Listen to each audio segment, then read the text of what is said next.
There was this one time na sumasakay ako ng Uber. May Uber pa nun. And, and may narinig ako sa radyo na balita about this boy from Negros na nakita ng nanay niya na nag-asword sa bahay nila. And the mother didn't know anything about it.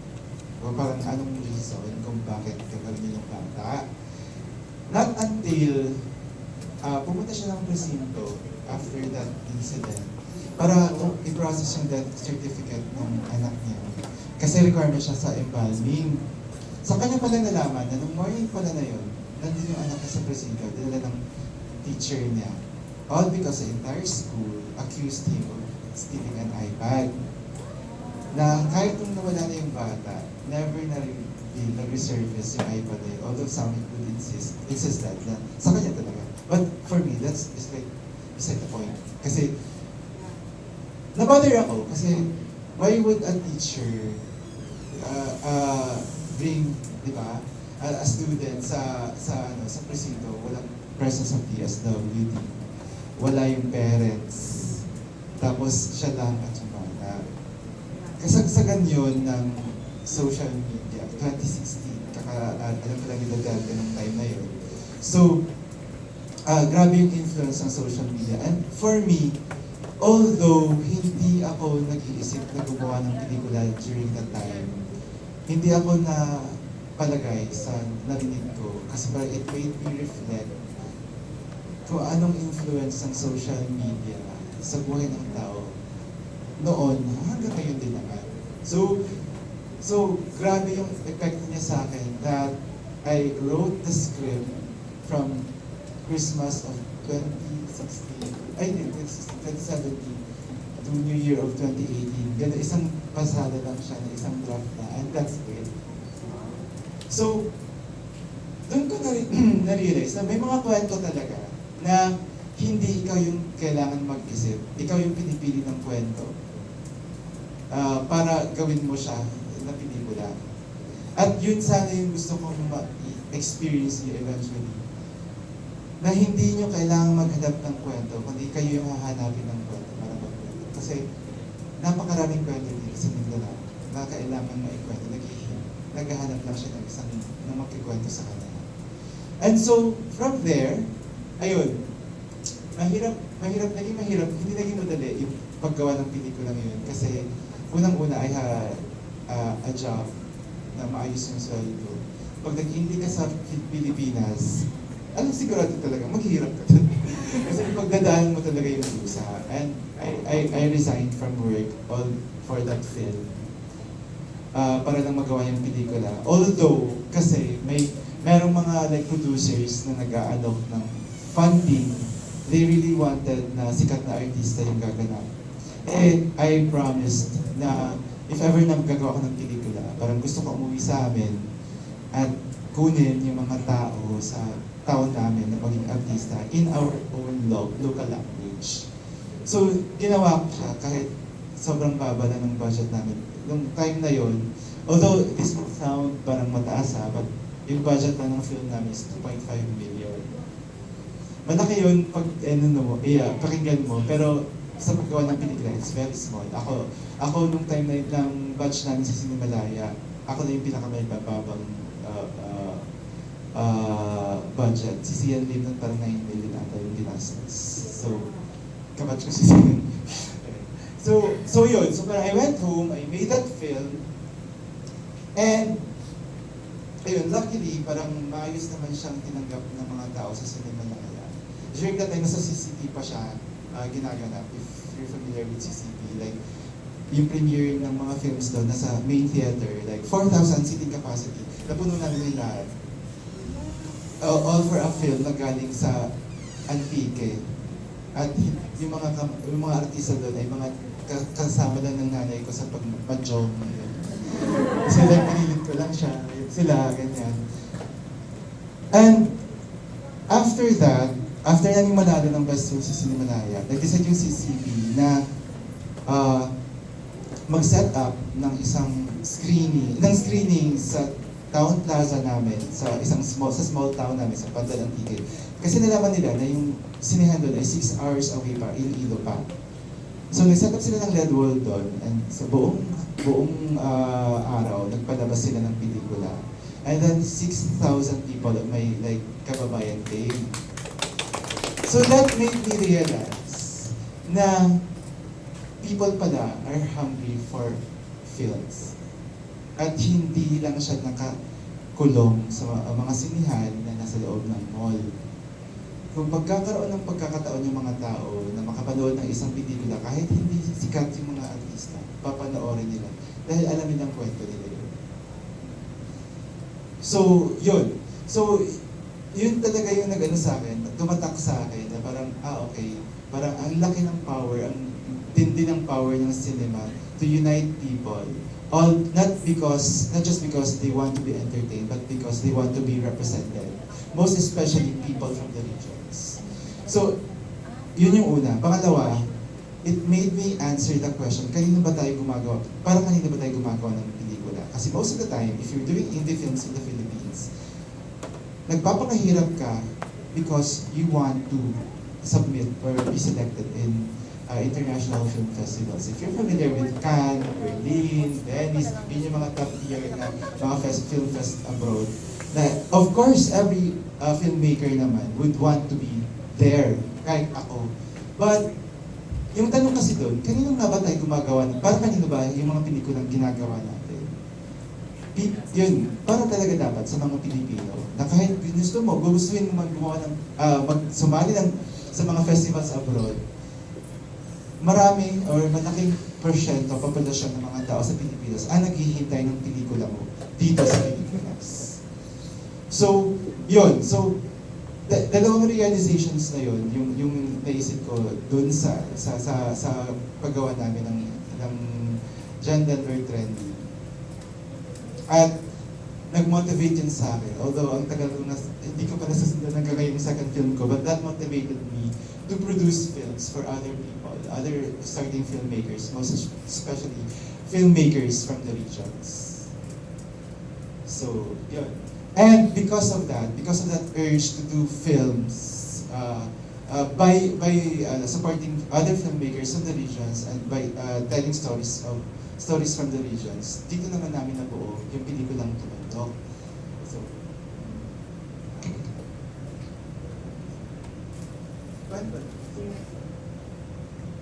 I want you to kaya ko to sinishare lahat sa inyo kasi gusto ko mag-formulate kayo ng mga questions later. If you wonder kung ano yung mga particular na parts ng process namin sa John Denver, para kasi dun ko siya masasagot. If you really want to know stuff about filmmaking and the process of it.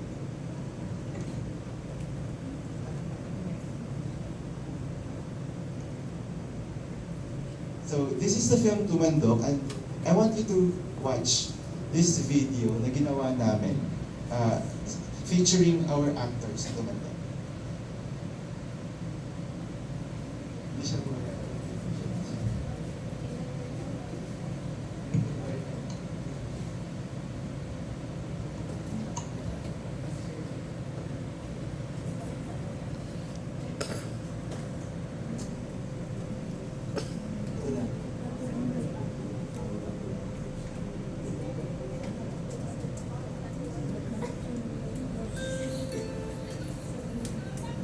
isa ka senior citizen, iya bata, dahil sa part sa among community nga nagpatingkod sa balay, sa ubos nga part sa among community nga pag-abot ang ila balay, gitayaan sila sa marmas, nga pahalin tungod ang bangila, ila ko nung luka.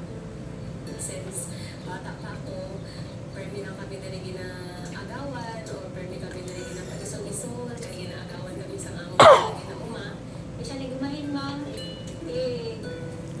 nira kagi ako nga karaya nga lukta gagawin nila ikaw kami ang panulog niya sa Bisaya lumugin kami mo ikay ate lang man mo mga ano na bala ganayon sir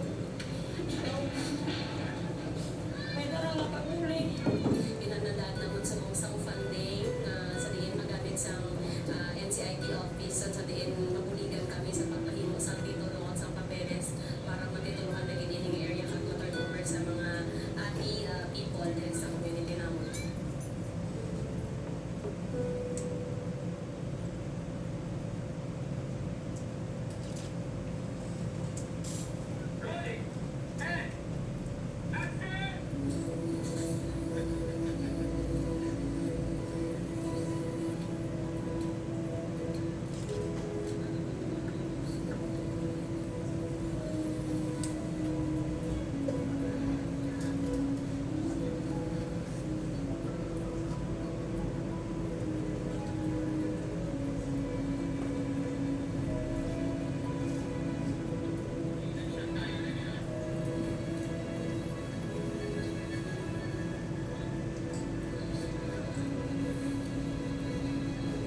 Hinapay, pero kay nahipay ginakuya kay nakita kami sa kamera. Gusto ko na damo man ang makakita sa among mga itsura nga wapa man diri ang mga katribo. Masadya ketika kauna tataklan kasapan sa bukid so may artista na kita magpupulay man may kaya ko na ito na tungkol sa ating mga ito Makaibalo ang mupos nga Pilipinas, ang mga IT, pwede man dali sa pelikula, kabilang mga history, kabilang karanasan ng ilang mga duta. ang gunamon nga mahangkong nga mong luta nga ginapistahan may na siyang mga manggaranon mayaman mga agaw siyang mga luta nga ginapistahan na mataw alas ang titulo ang iban magpululi na ani ma-realize nila kag makita kung ano ginamot situation kag tani may makita man kag may mga matanggag na nga tao kag makabulig sa amon. Bayai kuni mo bayaan, balikan kuni mo balikan. Una luyag kagit sang tong akong luha. Kadto isa, bye-bye kadto isa, bye-bye kag dito sa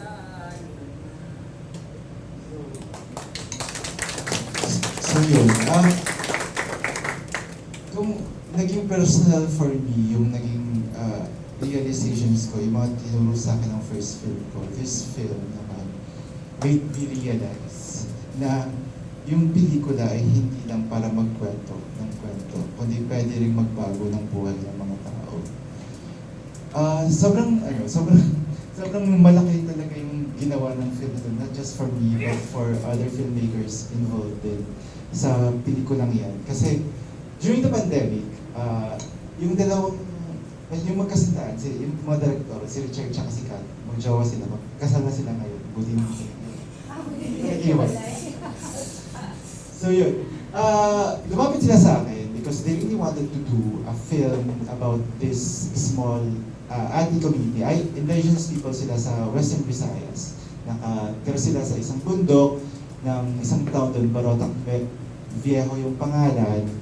Tapos, iba't ibang tribe sila ng mga ati sa Western Visayas. So, alam niyo, familiar naman siguro kayo sa mga ati, sila yung inspiration ng atihan, dinagyang, gano'n. So, gusto nila gumawa ng pelikula. Ang sabi nila sa akin, meron daw silang interesting na character doon, yung tribe leader daw, na babae, na gusto nilang gawin ng pelikula, and they really wanted a film na parang Disney yung atake na maging TikTok star, na parang sisikat siya. Tapos parang, and then gusto ng batang to, kaya siya nag-TikTok kasi yung lupa nila, kinukuha ng ibang tao. Tapos sabi ko, parang teka lang, parang napakaseryoso nung topic na yun para lang gawin siyang Disney film. And so I asked them to do further research. Well, kasi for the past 5 years naman, pabalik-balik sila sa community na to, doing fieldwork for the government doon. Kasi gusto ng gobyerno nila na gawing tourist destination yung lugar. Tapos nung nakakausap nila yung mga tao for the past 5 years, ang daming horror stories na naririnig nila sa mga ati. Imagine nyo, yung small, parang a population of 270 plus ati. Nakatira sila sa tuktok ng bundok.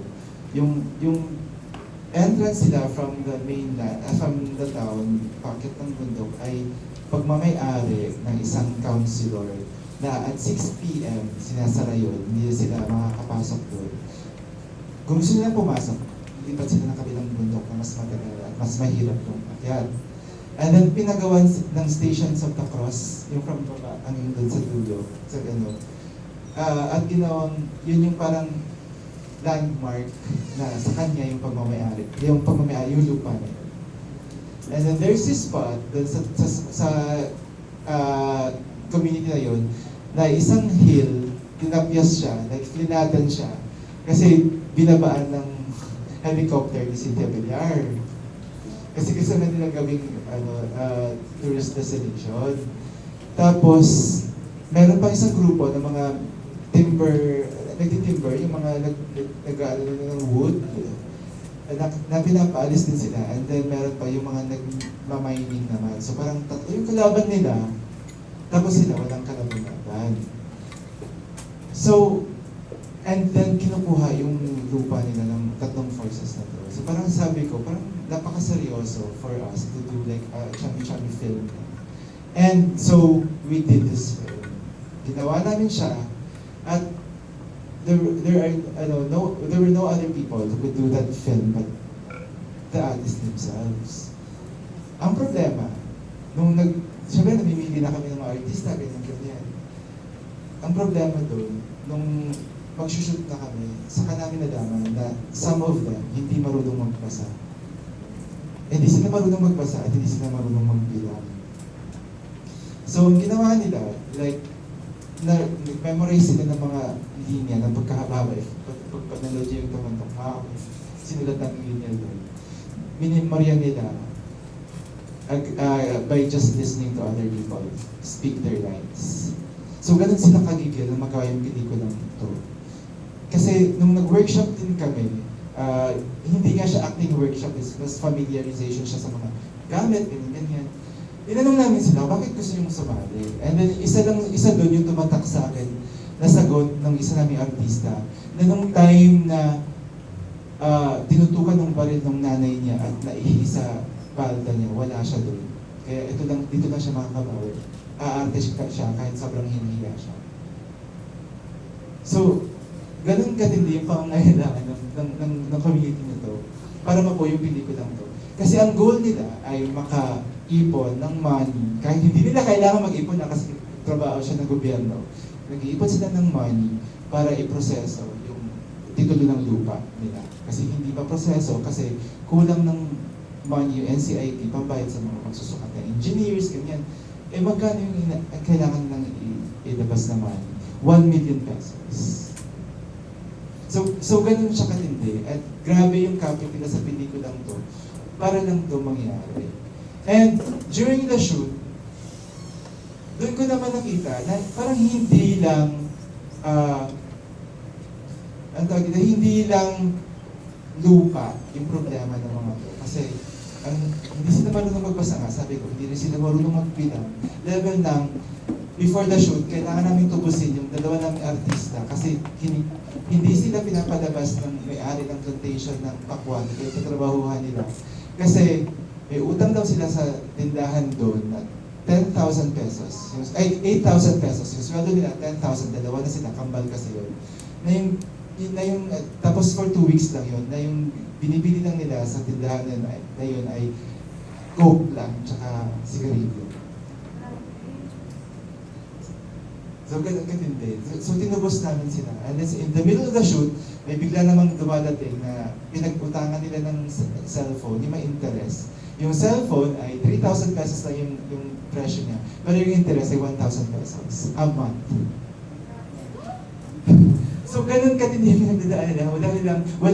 Walang ano doon, walang school. Tapos, sobrang privileged mo lang na makapasok baba ka kung may habal-habal ka na hatid yung mga anak mo papunta sa school, sa school sa baba.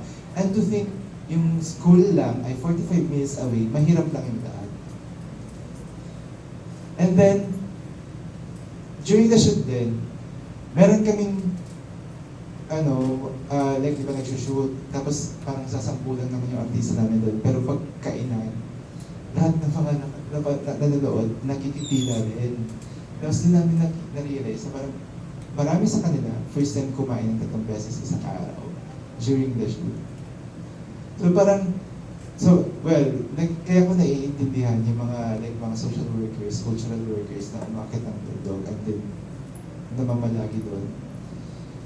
All because itong mga kwentong to ay hindi mo maririnig. Hindi mo siya may imagine na totoong nangyayari kung nandito ka lang. So parang pagbaba namin lahat sa town, kasi parang ilang araw kami nandun, nasa tent lang kami natutulog, ganyan. wala talaga. As in, like, yung CR namin doon, yung toilet bowl, na, walang ano, sa gitna siya ng isang room na ano lang, tela lang yung ano, kailangan mong patugtog para walang mong pumasok. Tapos hindi pa alam kung saan kaharap kasi nasa gitna siya. Tapos yun, mag-iihip ka ng water. So as in like, ano talaga, may sobrang marginalized nung lugar na yun. Na nung umuwi kami sa town, at after a few days, naramdaman namin yung aircon. Yung dapis ng aircon sa ano mo. Nakaramdam kami ng guilt, na parang may iniwan kami mga tao dun sa bundok. Na ganun yung normal na sa kanila, yung ganung karanasan. Kasi wala silang magagawa. So, yun yung naging motivation din namin to do well sa pelikulang yun. Kasi grabe yung at stake. Sobra yung kaba namin na what if wala kaming magawa sa kanila. And sila lahat, umaasa na sa amin. Although hindi naman dapat kasi mga filmmakers lang kami, pero kasi hindi namin sila mapigilan na yun yung gagawin nila. And so, din kami, like, nagsumikap kami. And luckily, parang 3 months ago, merong isang anonymous person na nag-donate ng money na pantapat dun sa 1 million pesos. Para lang, ngayon, inaasikaso na yung titulo ng lupa niya. Of course, matagal pa yun, but ongoing na yung process. All because of that film, Tumandok. Kaya sabi ko, kung mamamatay man ako, parang okay na sa akin if eventually, pag namatay ako, na parang may natulungan yung pelikula na hindi naman namin inakala na ganun kalaki yung magiging ambag ng pelikulang yun sa kanila. Hindi sa pagmamayabang, but gusto ko lang din ma-share sa inyo yun. Kasi napakalaking responsibilidad din yung paggawa ng pelikula. Kasi may mga buhay din na simpleng nakaangkla din sa pelikula mo na hindi ka lang basta-basta gumagawa ng pelikula. Mahirap yung paggawa ng pelikula sa Pilipinas, lalo na pag independent ka. Kasi saan ka ba kukuha ng funding? Eto na, dito na, papasok na tayo. Sa remote na part ng ano. Although masarap siya sa pakiramdam, fulfilling siya, hindi siya ganun kadali. Lucky for us, for John Denver and Tumandok, we have Cinemalaya and FDCP. Yung time na yun, sa John Denver, 1 million lang yung grant. This year, yung Cinemalaya at FDCP, nagbibigay sila ng 2 million. Pero hindi yung bibigay sa'yo ng buo, oh guys, 2 million. Hindi siya ganon. So like, mamumutang ka talaga. Like, mamumutang ka. So, dalawang films yung ginagawa namin. Yung isa kasi, kinoproduce ng Regal Big Production Company. Itong Tumandok, pag ikaw din naman yung producer na funder, who would want to fund a film about the indigenous people speaking in their local language? Wala talaga. So tinanggap namin siya, ganun talaga siya. Kung ano din yung bigay ng Cinemalaya at FDCP, yun ang yung ginastos namin. Like we did the film for just 7 days. Tapos, respecting din yung time ng mga adik kasi at 8 p.m. antok na silang lahat. Pero gigising sila ng alas 3 at maingay na sila after. So yun. So, you have Cinemalaya and I think Cinepanalo ngayon yung nagbibigay ng grant sa mga starting filmmakers. And to be fair, they always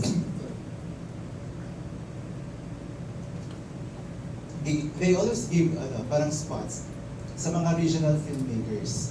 Naging part din ako ng selection committee ng Q Cinema. And they really, deliberate yun, bigyan ng spot yung isa or dalawang filmmakers from the regions. Madami na talaga nagpapasa, kaya may mga hindi nakakapasok. Pero, mayroong ayoko namang i-antagonize sa mga people from Metro Manila. Pero like, ang dami na rin kasi mga filmmakers in the regions working in Manila na who would push like na bigyan ng espasyo yung mga filmmakers from the region. So parang, again, this is the best time for you to create something through film. Kasi magkakaroon na kayo ng espasyo. Most of the time, sa Cinemalaya, yung mga nananalong best film, like sa John Denver, sa Tumandok, ay galing sa region. Kasi wala na siyang difference. Dumating na tayo sa punto na yung independent cinema ng Pilipinas ay hindi na nadidikta ng mga pelikula o ng mga tao na nasa Metro Manila. Ang laro na ng ngayon ay kung paano mo mapupondohan yung pelikula mo. Si Emma. Si Emma. Naging ano ko siya, hindi ko siya last time sa Sinigang. So, ayun. So, mahirap siyang, madugo siya, diba? Madugo siyang proseso, yung paghahanap ng pera.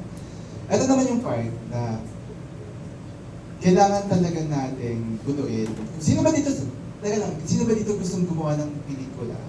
Sa arts on classes sa... Artista lang. Artista lang? Artista lang po. Pag may mga tanong kayo mamaya tungkol sa showbiz, pwede nag-accommodate ko lang. So yun, kung if ever gusto nyo gumawa ng pelikula, kailangan nang maging handa sa magiging proseso, lalo na sa paghahanap ng pera. Kasi malaking, kumpara sa ibang art forms, I think na nga, I would assume, na kumpara sa ibang art forms, siya yung pinakamahal.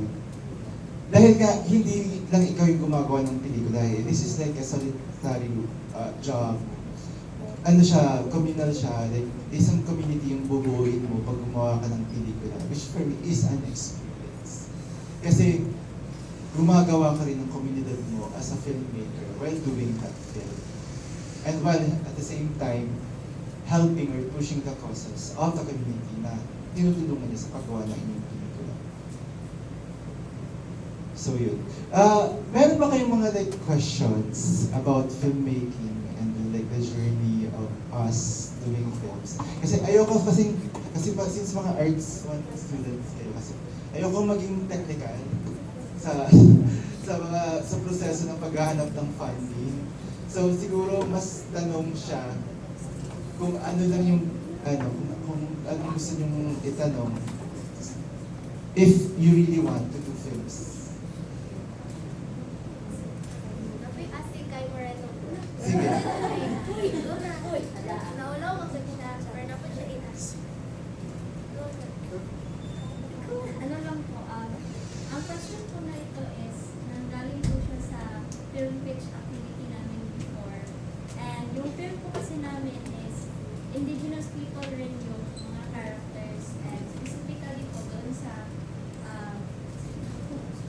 mga places na na-destroy na yung mga lumad schools nila.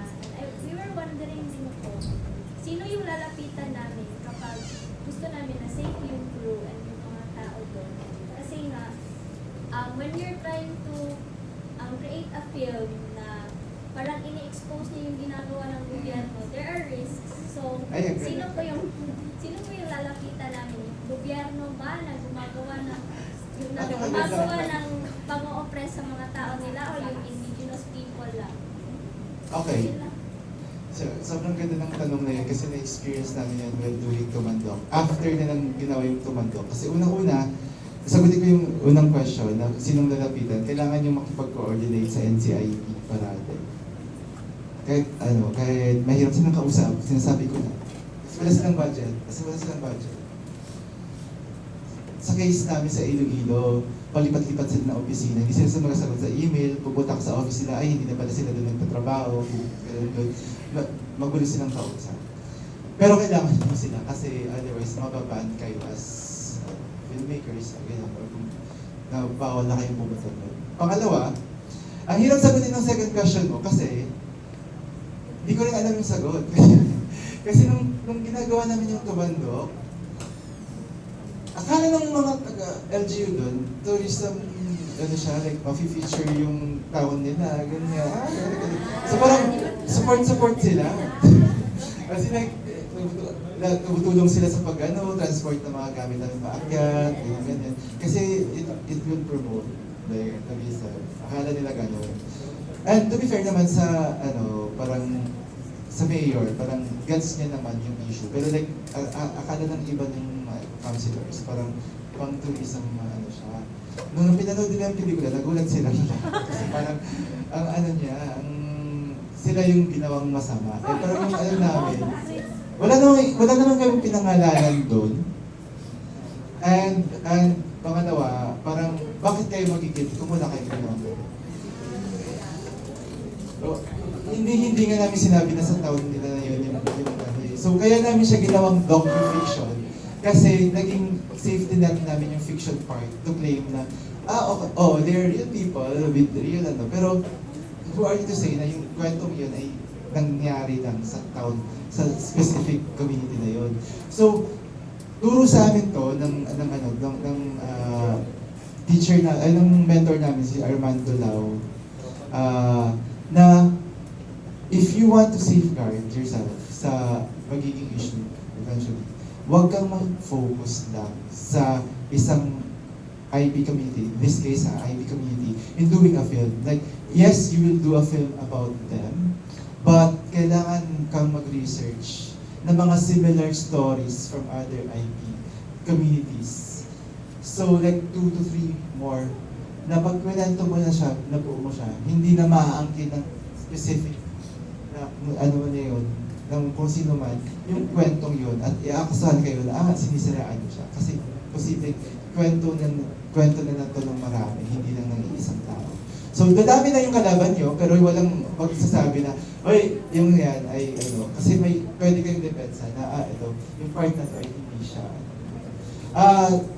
Kung sinong lalapitan ninyo, dapat may mga NGOs na tutulong sa inyo. Lalo na pag docu, tendency kasi ng subject matter niyo, yung subjects ninyo, na kayo yung lalapitan if ever na magkaroon ulit ng problem. Kasi kayo yung pumunta doon as filmmakers. Siyempre hindi naman nila nakikita yun na gumagawa lang kayo ng pelikula. Yung nakikita nila, gusto nyong tumulong. Totoo naman yun, hindi. Pero like, pagka-protect yourself, kailangan nyo makipag-ugnayan sa NGO. Yun yung hanggang ngayon hirap na hirap kami sa Tumandok kasi walang NGO doon na sa town na yun. Like ultimo yung fund, like yung mga fundraising namin, kami nga humahawak na hindi dapat trabaho yun ng filmmaker. Dahil nga walang NGO. Pero better na kung kalaban nyo man yung gobyerno, maganda kayo sa non-government organizations.